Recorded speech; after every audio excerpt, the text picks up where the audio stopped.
Our game of the week this week is Howard versus Morgan State. Both teams go into this game with a chance to win the MEAC, even if one's is a long shot. Oh yeah, it's locked on HBCU. Play my music. You are Locked On HBCU, your daily podcast covering HBCU sports. Part of the Locked On Podcast Network, your team every day.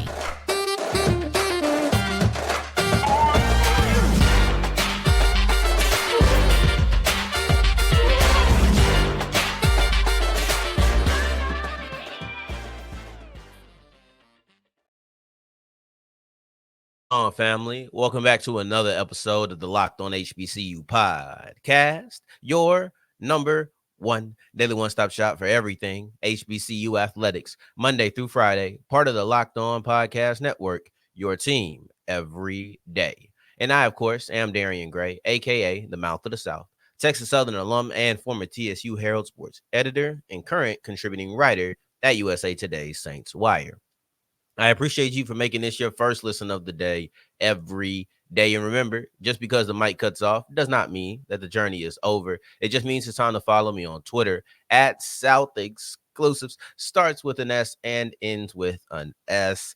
Today's episode is brought to you by PrizePicks. PrizePicks is their daily fantasy sports made easy. Go to prizepicks.com/lockedoncollege and use the code LockedOnCollege for a first deposit match up to $100.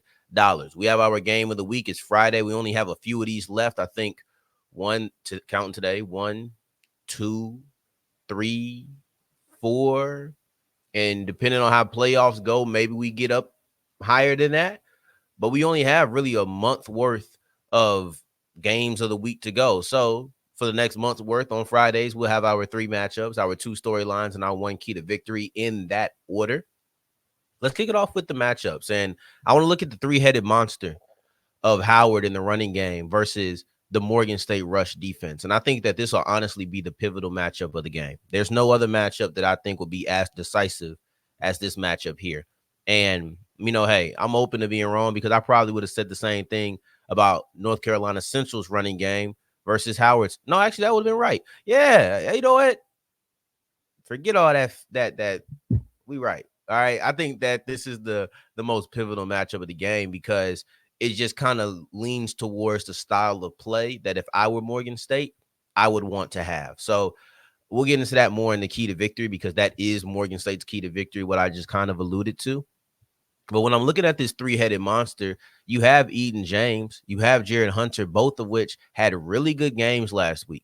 They had the best game of their conference schedule, and we've seen Eden James have huge games against Northwestern and Eastern Michigan. So we know what he's capable of. We know he's dynamic, and he could have had a much better day on last Saturday, but he just didn't get the ball that much, and that was a big part of it. The amount of touches that he didn't get, and they share, so they all kind of get their touches limited and probably could have higher production if they were just the guy. But overall, you see Eden James with his 84 yards, like, okay, whatever. No, that was 84 yards on 9 touches. So he's averaging over 9 a pop. This was dynamic. And speaking of dynamic, speaking of explosive, you're looking at Ian Wheeler, who he didn't have a great game. Jarret Hunter had the most yards. He had over 100 yards, a couple touchdowns. Eden James, he had 9 for 84. They both had relatively good games. Ian Wheeler wasn't really involved. But the thing about Wheeler is that you know that he's dynamic. You know that he's explosive, and you know that he averages a large amount of yards per carry. Now, where that comes into play is that Morgan State over the last couple of weeks, they have let up a big play. They've had a play of 20 or more yards on the ground for the last 3 weeks in a row. This is the type of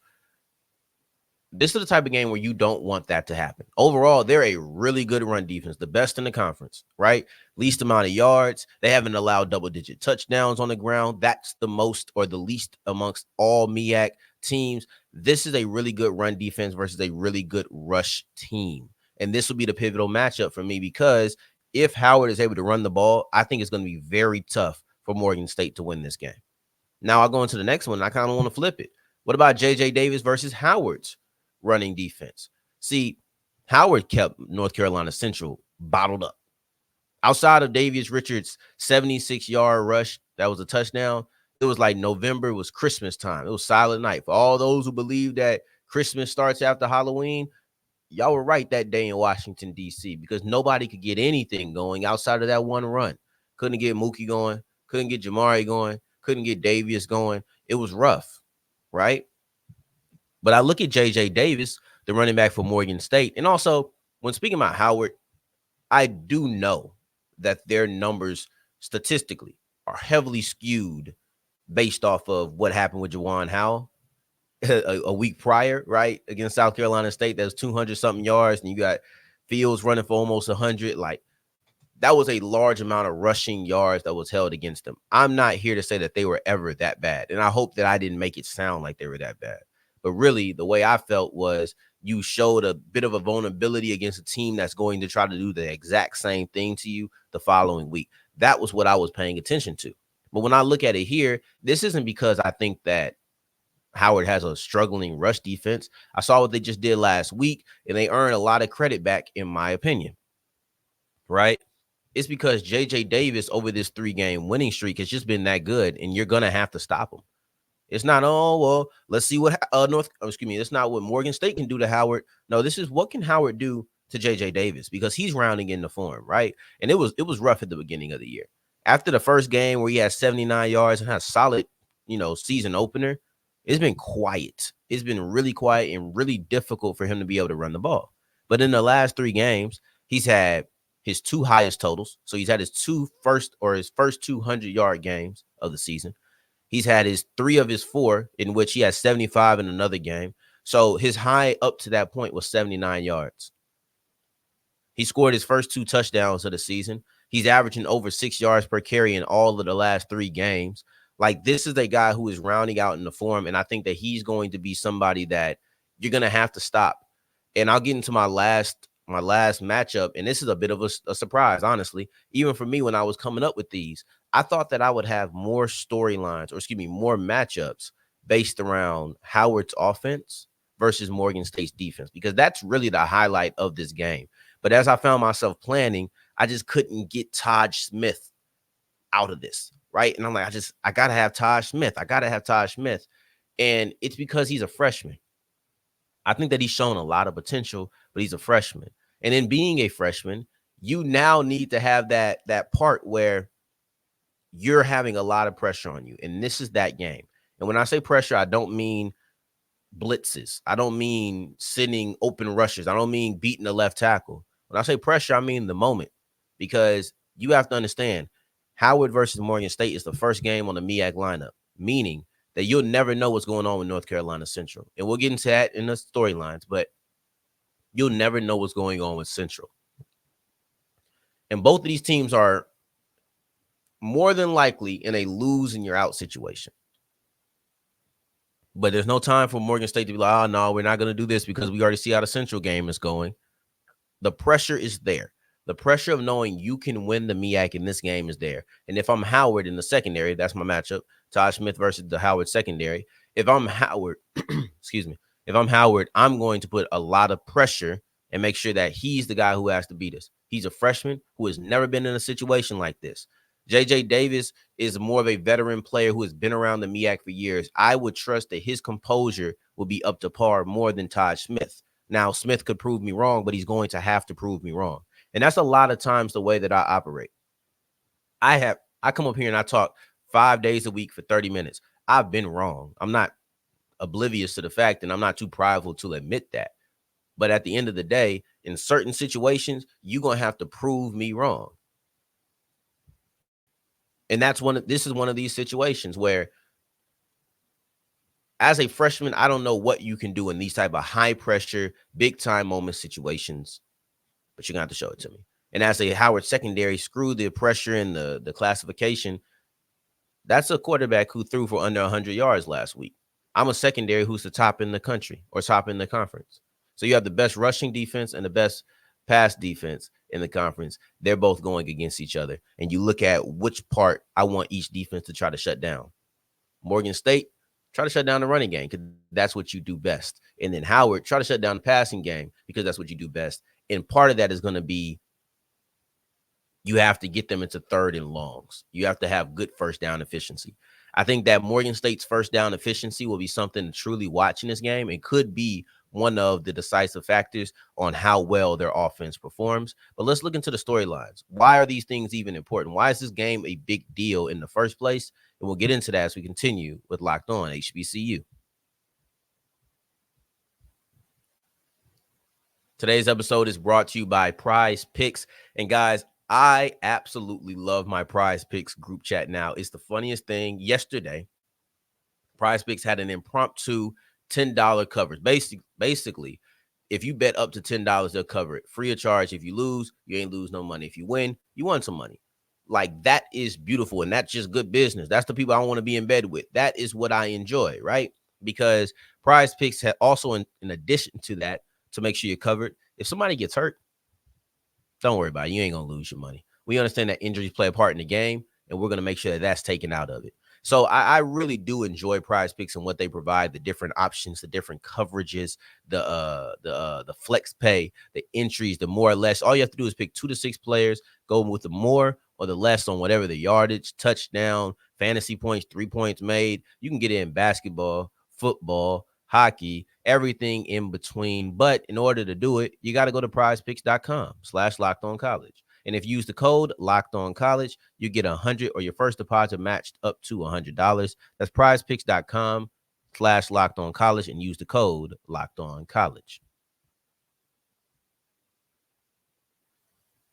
As we continue rolling on today's episode of Locked On HBCU, I appreciate you for making this your first listen of the day. Every day, by the time you hear this, because I'm recording this one in the morning this time, you will have the Locked On College Football Kickoff Live will already be on the Locked On HBCU YouTube page or podcast page. So no matter where you're listening, after this, you could easily just go check that out and become a more informed college football fan for what's going on Saturday.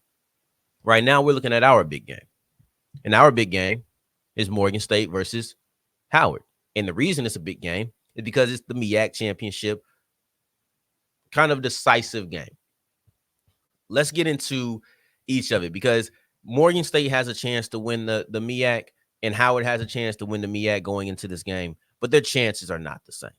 In order for Howard to win, all they have to do is win. They win that, and they're in the MEAC championship, or they're the MEAC champions. They're in the Celebration Bowl. For Morgan State to make it to the Celebration Bowl, they have to win, and North Carolina Central has to lose to Delaware State. For North Carolina Central to win, all they have to do is win and then make it into, and then Howard has to lose, and they make it into the Celebration Bowl, right? So I think that's simple. Celebration Bowl scenarios for the MEAC. Howard wins, they're in. North Carolina Central is in if they win this week and Howard loses. Morgan State is in the Celebration Bowl if they win and North Carolina Central loses. Now, all three of those things are possible, but they are not on the same level of likelihood. I think that Howard has the most likely chance because all they have to do is win. They have no need for help. And not only do all they have to do is win, they're entering a very winnable game. Next comes North Carolina Central because just because Howard is in a winnable game doesn't mean it's a foregone conclusion. This is also a very losable game. I would not be surprised at all if Morgan State beats Howard. I would be surprised if North Carolina Central lost to Delaware State. So with Central just needing a Morgan State victory and a North Carolina Central themselves to win, that's number 2. And I don't think it's that far from number 1. This is really a toss-up game between Howard and Morgan State for me. However, Morgan State's chances to make the MEAC or be the MEAC champions and make it to the Celebration Bowl, that's extremely low. I don't see North Carolina Central losing to Delaware State. That would be a shocker. That might be one of the most, if not the most shocking outcomes of this season if that were to happen. But I completely see Morgan State winning it. I could see a Morgan State, North Carolina Central co-champions, right? That either way, we're going to have co-champions because North Carolina Central is not losing to Delaware State. But yeah, so that's the situation. And I think that is what makes this game monumental. This is the reason that I chose this as the game of the week because Alcorn versus Jackson State, PV versus Alabama State. Like, to me, these are huge games. These are games that are 100% worthy of being the game of the week, but they don't have the stakes for both teams. Jackson State can do nothing with a victory. They don't have FCS playoffs on the line. They don't have the SWAC championship on the line. Alabama State can do nothing with these victories. They don't have FCS playoffs on the line. They don't have SWAC championship on the line. When you look at this game here, Morgan State and Howard both have the MEAC championship on the line, and they also have the Celebration Bowl on the line. No, they don't have the FCS playoffs for either one of these teams. But when you look at what they have been able to do over the course of the year, they have set themselves up to possibly be Celebration Bowl participants. That's a big deal. That's why this is the game of the week. The storyline typically does decide why I pick the game that I pick. Now you get into Howard, which is the second storyline. And I just feel like this will be a full progression for the Bison. When you look at what they've been able to do over the last 2 years compared to what they were able to do in the, 2017? So let's just say four, I'm going to do, not even going to count, but like 4 or 5 years prior to that, vastly different. Vastly different. They're looking for their first winning season since 2017. 2018, 2019, 2021, not winning seasons. 2022, I think they were 5-6. So that was their first 5-win game since 2017. So you see the steps, you see the progression up, and they have been winning more and more games. It wasn't a lot, but it was more games. And then last year, they won their share of the MEAC championship. That was the first time they had done that in nearly 30 years, 1993.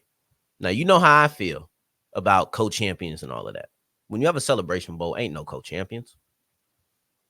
You have a tiebreaker. You have a real champion.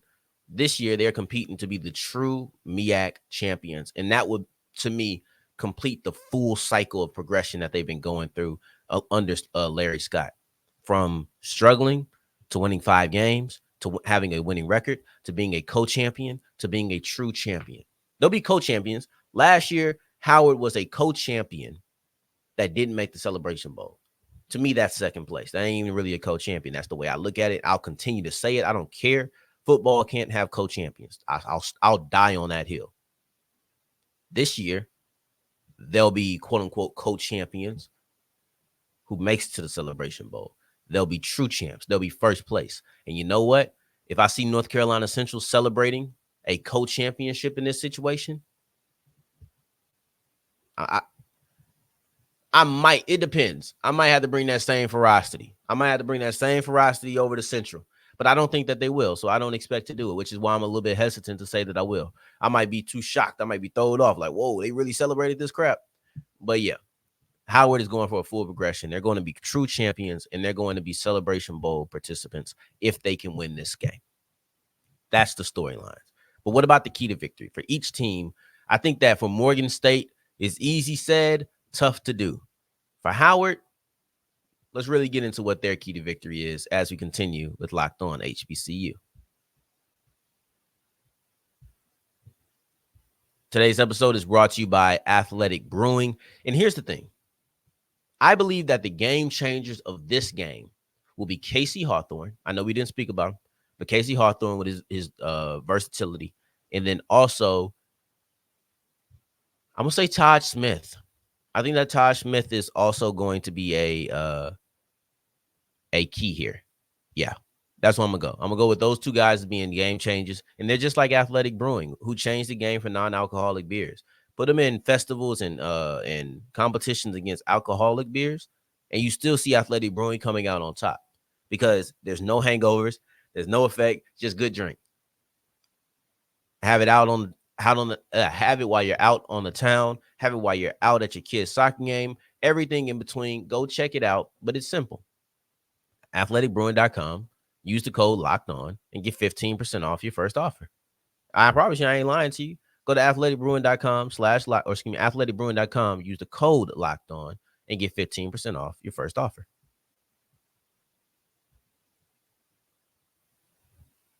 Today's episode of Locked On HBCU. I appreciate you for checking out today's episode of Locked On HBCU. And we wrap up today's episode with our key to victory. It was Morgan State. Simple. Easy to say. Not quite easy to do, but for me to hop on here and say it, Morgan State needs to keep this game low scoring. Morgan State needs to have a game very similar to they had against North Carolina Central. The end of that game was 16-10. And if you want to say the offense is better, cool, I rock with that. They've scored or the team in general has scored 20 or more points for 3 weeks in a row. Prior to that, they had only done it once, right? I hear all of that. But if I'm Morgan State, I'm not banking on getting to a game that's pushing 30. I want to keep a game that's under 20. And that's what leans in my favor. The offense is better, and maybe I feel like I can score more than 10 points. But I still don't want to get into where we're going blow for blow. I would prefer for us to be sitting here in a modest game, a defensive matchup. Say, okay, my running defense is tough. Your passing defense is tough. Now we go head to head in that situation. Who's going to win? We both win it? All right, low scoring game. That favors Morgan State. That type of game favors the Bears over everything else. Like, I think that Howard could win the game, but Morgan State's chances go up the more the score stays down, right? So, let's see. I want to make sure I didn't miss anything in that. Oh, the part where it's easier said than done is Howard has a really good offense. And when you look at what Morgan State's been able to do the last 3 weeks, 4 weeks, really, they've only allowed over 17 points one time. Howard has had 17 or less only twice all year. And neither one of those times against FBS competition. It was against Howard. I mean, it was against Harvard. And then it was against somebody. Oh, I think it was Delaware State. And that was shocking. Like, that was a shocking matchup to me for that to happen. They don't really get held under 17 often. And they played some tough competition. They've been able to score the ball. So, excuse me. That's going to be something that's going to be very difficult. But if I was Morgan State, I'd be rooting for a low-scoring game because that just benefits me. The more that I would always have questions, can my offense keep up with this pace? Now for Howard, it's put the pressure on Todd Smith. And I leaned into this a little bit heavier than I should have at the top of the show. So apologies if some of this is regurgitated, but he's a freshman. He is a freshman. I'm not allowing this freshman to get comfortable. I am dialing up pressure. I am going to make sure that my defense has tight windows for him to throw to. Because as a guy who hasn't been in this position before, you might not fully know what to expect. I have a strong secondary against a freshman quarterback in a big-time game. Advantage goes to me until it doesn't. J.J. Davis, for as good as Todd Smith has been, as much potential as Todd Smith has shown, when you look at J.J. Davis, he's been really good over the last 3 weeks. He's been really good over the last 3 weeks, averaging a high amount of yards per carry, not even having a lot of touches, but having a lot of yards, right? I don't want that guy to get loose because also running the ball means ball control, means the ball is in my offense's hands less. And if I'm Howard, I do want to score points. I do want to get high. If I have to get into a shootout, I'm okay with that if I'm Howard because I don't think that you can keep it up. Be a lot of pressure. I like Todd Smith. I think he shows a ton of potential. I want to see what he does in this type of situation because he hasn't been in this type of pressure moment yet. And we'll see. As a freshman, it's not like the end of the world, but if he shows up, might be the beginning of a new world. Now, as we continue, we'll be here on Monday to wrap up this show. We'll do a couple of shows. I think we're going to only have 3 or 4 episodes next week. We won't have the whole 5. Enjoy your Thanksgiving. I surely will. So I appreciate you for making this your first listen of the day every day. I can't wait to catch you next week to discuss the outcome of this game, the outcome of the SWAC games. I can't wait to discuss the whole SWAC Coach of the Year. I got a couple of things planned out, and I really can't wait to bring it to you. So let me stop talking so that the day can move by faster. In the meantime, in between time, until next time that we hear each other, family, take care. Stay blessed. Peace.